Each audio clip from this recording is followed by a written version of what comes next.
Hello friends, welcome to Vikas classes. आज हम पढ़ेंगे फिजिक्स का एक न्यू चैप्टर जिसका नाम है गति, मोशन। तो स्टार्ट करते हैं। मोशन क्या है? मोशन यानी गति। गति क्या है? जब कोई वस्तु चलती है तो समय के साथ उसकी स्थिति में परिवर्तन होता है, तो इसी को गति कहते हैं, यानी मोशन।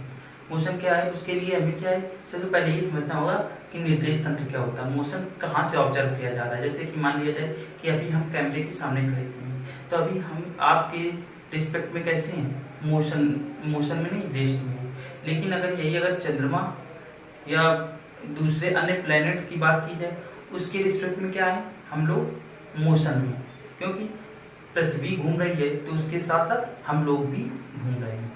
तो अगर दूसरे प्लेनेट पर कोई बैठा हुआ इंसान हम लोग को देख रहा है तो उसको ऐसा प्रतीत होगा कि हम लोग गति कर रहे हैं। तो उसके लिए हमें सबसे पहले क्या समझना होगा? रेफरेंस ऑफ फ्रेम, या बोल सकते हैं निर्देश तंत्र। निर्देश तंत्र क्या होता है? Frame of reference. Frame of reference एक ऐसा तंत्र है या एक ऐसी जगह है जहाँ से गति को यानी मोशन को विश्लेषित किया जाता है। द फ्रेम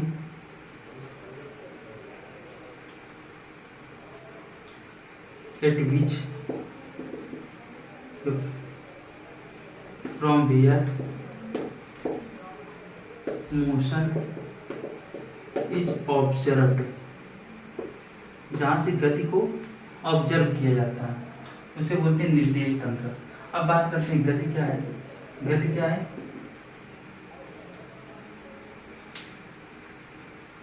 किसी भी वस्तु का समय के साथ स्थिति में परिवर्तन, change of position with respect of time, या बोल सकते हैं समय के साथ स्थिति में परिवर्तन। गति भी कई प्रकार की होती है, 3 प्रकार की होती है, जिसे बोल सकते हैं 1D मोशन, 2D मोशन और 3D मोशन। 1D मोशन यानी एक विमीय गति, 2D motion 2 dimensional motion, 3D dimension 3 dimensional motion, यानी एक विमीय, द्विविमीय और त्रिविमीय गति। एक विमीय गति क्या है? जैसे कि अगर मान लो कोई व्यक्ति, या जैसे कि मान लिया जाए एक तार है, तार से अगर चींटी जा रही है तो चींटी सिर्फ एक ही विमा पे चले, या सिर्फ लंबाई पे, या तो आगे जाए या तो पीछे जा सकती है। अगर तार पर चलती हुई चींटी का एग्जांपल पूछ लिया जाए तो कैसा है? एक विमीय गति यानी 1D मोशन का है। जैसे कि अगर जो 2D मोशन क्या होता है? जैसे घड़ी है, घड़ी चलती है तो घड़ी ऐसे चलती है, तो घड़ी की जो मोशन है उसे 2D मोशन कहेंगे, क्योंकि उस केस में क्या है, अगर कोई व्यक्ति या बोल सकते हैं कोई भी वस्तु अगर जो x अक्ष पे भी चले और y अक्ष पे भी चले, तो उस केस में क्या है, ऐसे मोशन होगा, तो ये घड़ी की दिशा यानी एंटी क्लॉकवाइज ऐसे मोशन होगा, तो ये 2D मोशन में आ गया। जैसे कि मान लिया जाए एक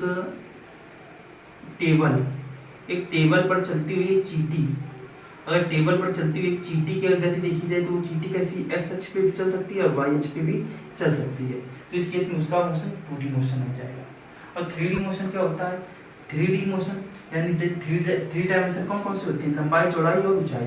अगर कोई भी वस्तु, अगर जो कोई भी व्यक्ति, या बोल सकते हैं कोई भी जीव लंबाई के अनुदिश, चौड़ाई के अनुदिश और ऊंचाई के भी अनुदिश चलता है, तो उसे बोलते हैं 3D मोशन।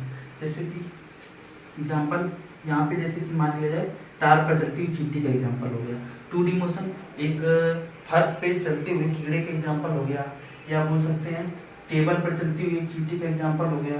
और 3D मोशन क्या होगी? एक कमरे में उड़ती हुई मक्खी का एग्जाम्पल, क्योंकि कमरे में अगर मक्खी उड़ेगी लंबाई पर भी चलेगी, ऊंचाई पर भी चलेगी, साथ साथ ऊंचाई पे भी चलेगी, तो वो सब मोशन 3D मोशन हो गया। तो बात करते हैं इनके गति विषयक समीकरण पर। समीकरण किसने दिया था? गति विषयक, अगर जैसे मान लीजिए गति विषयक समीकरण और इनके गति विषयक नियम किसने दिए थे? तो गति विषयक नियम न्यूटन ने दिए थे, और गति विषयक समीकरण किसने दिए थे? गैलीलियो ने दिए थे। तो इनकी 3 समीकरण हैं। कितनी समीकरण है? 3 समीकरण है। ये होता है v बराबर u प्लस ए टी। अभी हम आपको इसका मतलब भी बताएंगे। s बराबर U T plus half A T square और वी स्क्वायर बराबर यू स्क्वायर प्लस 2as। ये तभी अप्लाई हो जाएगा जब त्वरण यानी एक्सेलरेशन कांस्टेंट हो, यानी ये नियत हो। जब त्वरण नियत होगा तभी ये एप्लीकेबल होगा, वरना ये एप्लीकेबल नहीं होगा, तब किसी दूसरे मैथड से करेंगे। साथ ही साथ इसका चौथा एग्जांपल, चौथी समीकरण भी हो सकती है, जिसे बोल सकते हैं 90 सेकेंड में तय की गई दूरी, डिस्टेंस ट्रेवल n सेकेंड में ट्रेवल की गई डिस्टेंस क्या हो जाएगी, वो हो जाएगी u plus 1/2 into a 2n minus 1। ये n क्या है, 90 सेकेंड में चली गई दूरी, दो सेकेंड, तीसरे सेकेंड, चौथे सेकेंड, कुछ भी हो सकता है। तो ये सारी की सारी समीकरण तभी एप्लीकेबल होगी जब त्वरण कांस्टेंट होगा। अब बात करते हैं ये सब, ये v s और ये सब होती क्या है। तो u जो होता है प्रारंभिक वेग होता है, प्रारंभिक वेग यानी इनिशियल वेलोसिटी, और v होता है अंतिम वेग यानी फाइनल वेलोसिटी। t जो होता है जिस टाइम तक कोई वस्तु गति करती है, t होता है समय अंतराल यानी टाइम इंटरवल, और e होता है त्वरण जो एक कांस्टेंट एक्सेलरेशन होता है त्वरण। और s क्या होता है, s होता है दूरी या फिर कह सकते हैं कुल दूरी, या फिर ये s यहाँ पे it is termed as displacement, ये तो बोल सकते हैं विस्थापन एंड डिस्प्लेसमेंट। अब इसे वन बाय वन इसे डिराइव कैसे करते हैं ग्राफिकल मेथड से हम देखेंगे।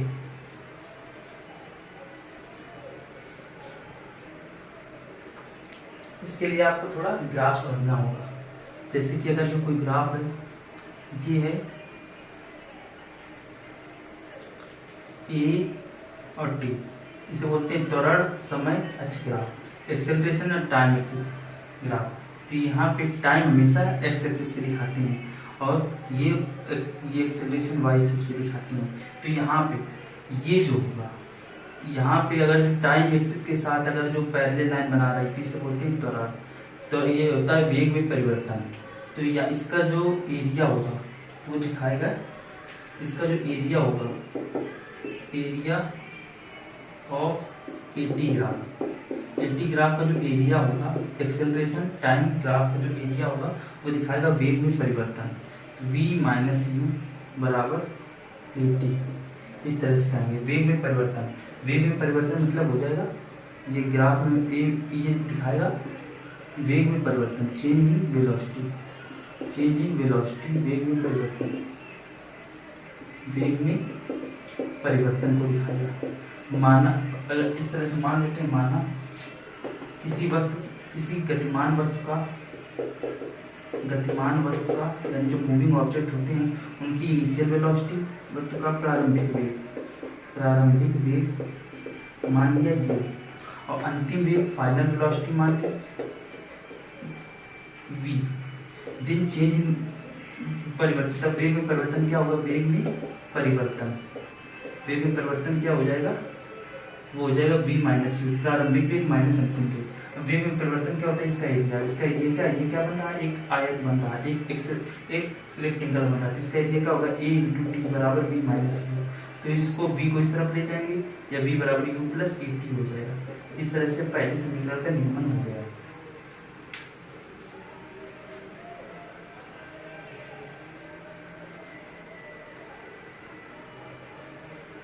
अब बात करते हैं दूसरी इक्वेशन।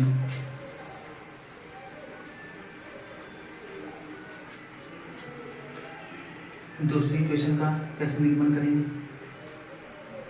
जो दूसरी इक्वेशन है बराबर U T plus half A T square, उसके लिए हम क्या करेंगे, हम वी टी ग्राफ बनाएंगे, यानी वेग समय ग्राफ बनाएंगे, वी टी ग्राफ।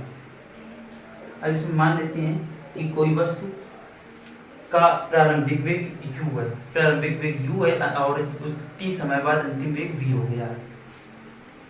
कोई वस्तु है जो स्टार्ट हो रही है u वेलोसिटी से, उसकी वेलोसिटी u है, तो कुछ समय बाद ये ऐसे चली और इसका टाइम भी बढ़ रहा है, साथ साथ इसकी वेलोसिटी भी बढ़ गई, और लास्ट में इसकी वेलोसिटी हो गई v वेलोसिटी हो गई, इसकी वेलोसिटी हो गई v।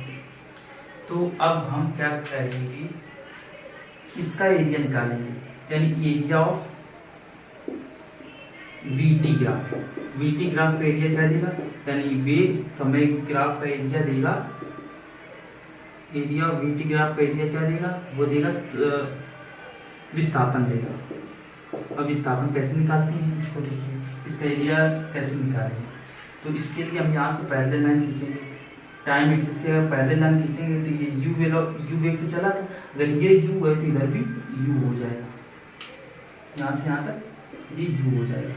अब इसके बाद अगर ये टोटल v है, ये देखिए फाइनल वेलोसिटी v होगा, अगर ये v है, ये u है, ये u है, ये टोटल v है, तो ऊपर वाला क्या हो जाएगा, v माइनस u हो जाएगा, यहाँ से यहाँ तक v माइनस u। अब देखिए इसका एरिया कैसे निकालेंगे, या तो आप एक काम कीजिए कि ये नीचे वाला रेक्टेंगल बन रहा, ऊपर वाला ट्रायंगल, राइट एंगल ट्रायंगल बन रहा, तो एक काम करेंगे, राइट एंगल ट्रायंगल का एरिया 1/2 बेस इंटू हाइट और रेक्टेंगल का एरिया बेस इंटू लेंथ को ऐड कर देंगे और इस तरह से निकालेंगे। नहीं तो अगर ये पूरा सम्मिलित रूप से देखना है तो सम्मिलित रूप से बन रहा है ट्रेपेजियम। ट्रेपेजियम मतलब एक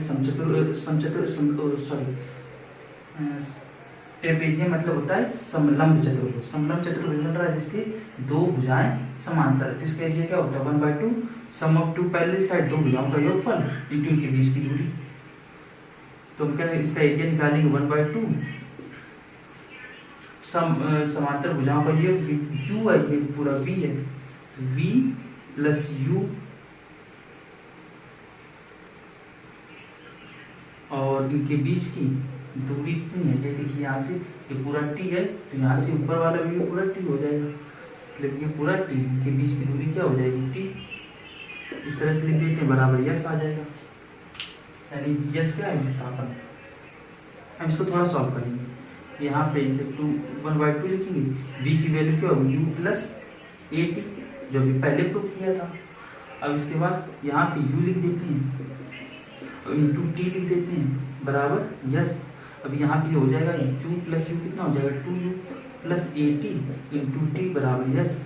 तो यहाँ पे दोस्तों खत्म हो जाएगा, टी का अंदर गुणा करेंगे 1/2 into 2u into T plus 1/2 A T into T, T का भी अंदर गुणा करना है, साथ साथ 1/2 गुणा कर रहे बराबर यस।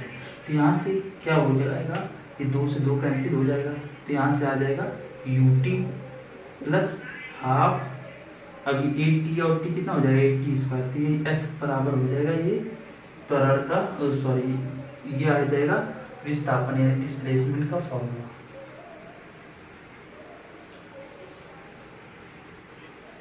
अब बात करते हैं तीसरे समीकरण। तीसरा समीकरण क्या होता है, v² बराबर u² प्लस 2as का।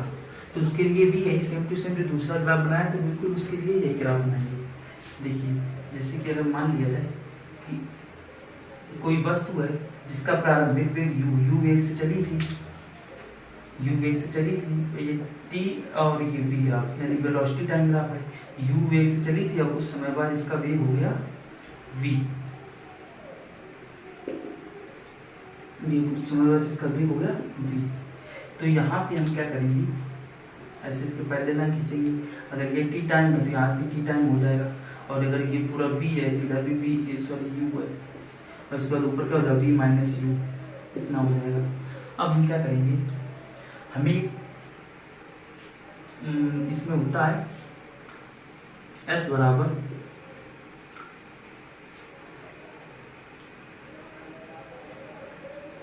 या हम कह सकते हैं विस्थापन, कुल विस्थापन लिख देंगे। कुल विस्थापन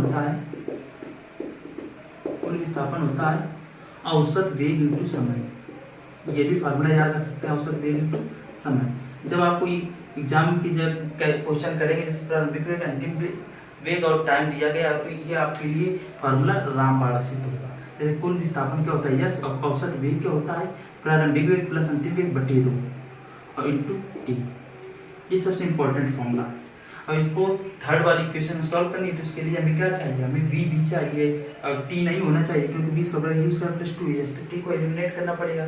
t को एलिमिनेट करने के लिए फर्स्ट इक्वेशन की जरूरत होती है। तो फर्स्ट इक्वेशन क्या होती है, जो फर्स्ट इक्वेशन है वो होता है v बराबर u प्लस ए टी। हमने आपको बताया था v बराबर u प्लस ए टी अभी फर्स्ट इक्वेशन में, तो यहाँ पे हम करते हैं v माइनस यू बराबर ए टी, यहाँ से t की वैल्यू यहाँ पे पुट करेंगे, तो पहले t की वैल्यू निकाल देते हैं, v minus U A multiply में डिवाइड में चला जाएगा बराबर t, इस तरह से। तो t की वैल्यू यहाँ पे सब्सटीट्यूट कर देते हैं, t की वैल्यू जब यहाँ पुट करेंगे कितना हो जाएगा v plus you by two into T की वैल्यू क्या रख देते हैं v माइनस यू बाई ए, इस तरह से रखते हैं। तो यहाँ पे आ जाएगा s बराबर u। देखिए a plus b into a minus b एक आइडेंटिटी होती है, a plus b into a minus b का फॉर्मूला होता है a square minus b square. तो यहाँ पे a plus b into a minus b है तो b square minus u square बटे टू इंटू ए हो जाएगा।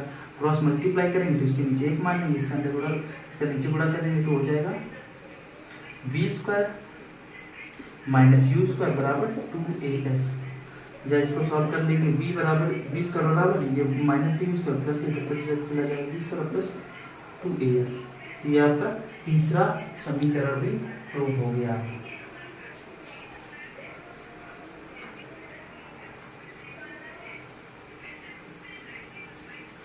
आई होप आपको जो डेरिवेशन समझाई गई है वो आपको समझ में आई होगी। नेक्स्ट वीडियो में हम और कुछ मोस्ट इंपॉर्टेंट कॉन्सेप्ट डिस्कस करेंगे, तब तक के लिए आप इसको अच्छे से रिवाइज करते रहिए। Thank you, that's all for today.